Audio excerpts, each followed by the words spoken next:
Why everyone feels or is going to feel broke in 2026, if not 2025, and maybe many years before. Unknown caller. Um, if you make decent money, I'm sure you still feel completely broke because poof, the money just somehow disappears. Well, this is for you. I know it's for me. Um, Something weird is really happening right now. Um, People aren't lazy. They're working harder than ever. I know, I see them. Myself, anybody else included. I really don't, I'm telling you. I don't see a lazy bone sticking out anywhere, hardly anywhere you go. But like I said, the money is just disappearing. Groceries are insane. Forget going out to nice dining and things like that. Like most Americans used to be able to at least treat themselves to at least regularly. I mean, not saying insanely like every day all day long, but forget about that pretty much, right? Insurance. Oh my gosh. I'm in South Florida, so that makes it even worse. And I'm a realtor, so I see the insane amounts of money that a lot of people are really actually having to pay. That alone is another mortgage somewhere else in the country. So that's crazy. Utilities, if you have rent, HOAs, I don't care what it is. I don't care what it is. Everything is.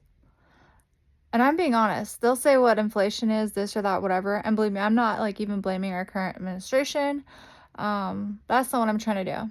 So that's not a video for this. This is not political in nature. This is just reality. That's all this is. But everything is up. And I really, honestly, I felt the squeeze and the pinch before we ever had the COVID, but ever since then, it's like things overnight had doubled, tripled, quadrupled, whatever. It's so many times up, but I don't see. Granted, some people are actually getting very wealthy off this situation, and we know that always happens in times like this. But most people in general, their pay is not going up. No. I've even seen a lot of instances people's pay is down. So you can count on a majority of the American public,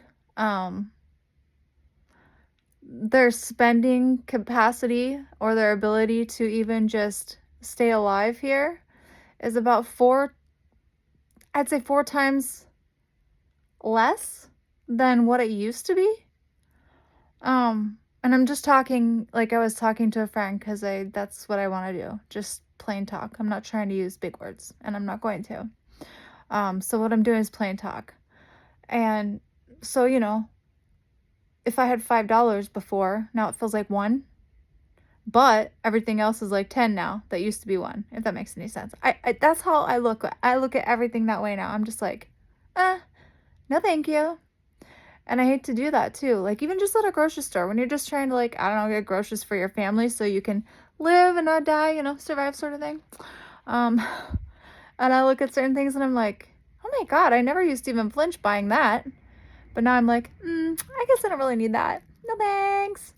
So that sucks. It really does. And that's just grocery shopping. Like I said, that's not anything like big or trying to do anything, fabulous. That's for sure.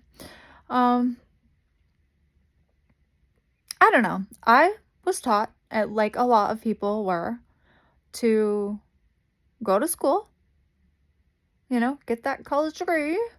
In fact, maybe it was just because I was in a small town, but I don't think so. I think it's a generational thing, mine, and then unfortunately I try to pressure my own children as well, the same way that I was. When the economy and the world in general and AI and everything else is so much different than it was. Because, we had internet and cell phones and things like that when I was in high school, but it's nothing like now. No. And most of the families that I was around, whether or not their parents were, you know, Okay, like, I had a friend, her dad was, like, a judge, okay, one was, like, a senator, one was a doctor, one was a dentist, one was a farmer, well, actually, a lot of farmers, um, worked at grocery stores, gas stations, whatever, you know what I mean? Like, I had friends of every single, um, upbringing type, so to speak, with where money's involved, if that makes any sense, and I'm like I said, I'm plain talking here, I'm not trying to categorize much other than just saying how it was, and I don't care whose house we went over to or whose we, were around. A lot of them, actually, to be honest, their moms were at home most of the time. Some of them, yes, they were totally career, that's for sure. I'm not gonna say they weren't. Um, but a lot of them were at home, and it was nice, and they did have full pantries and, you know, snacks and, welcome all the other kids in. We had a great time, and that was when we were kids and in high school. So, I'm just saying it's changed a lot because now I mean, I know a lot of people, like, they don't even they can't even have, like, other kids over because they're scared that they're gonna be, like, embarrassed because 'cause they're not gonna have that sort of situation, which I fully understand. Because, I mean, I wanna be the hostess with the mostest, who doesn't, right? And so, that really sucks because 'cause we're America, and I don't like that. And it's depressing, and, I see it really big time too in real estate, I do have to say. Um Especially here, because there's a lot of really normal people here. We're in, I guess, what you quote unquote say more affluent area where a lot of people have more money, but they're gonna have to because the like homes that are just very basic homes. I do have to say that like my first home I bought was better than these, and I bought it for like $92,000. And I do have to say what my pay was at the time is what a lot of people are still having to get paid here even. So it doesn't make sense. And they're like $500,000. So yeah, go figure, right? Um, we'll get into that in later conversations though. That has a lot to do with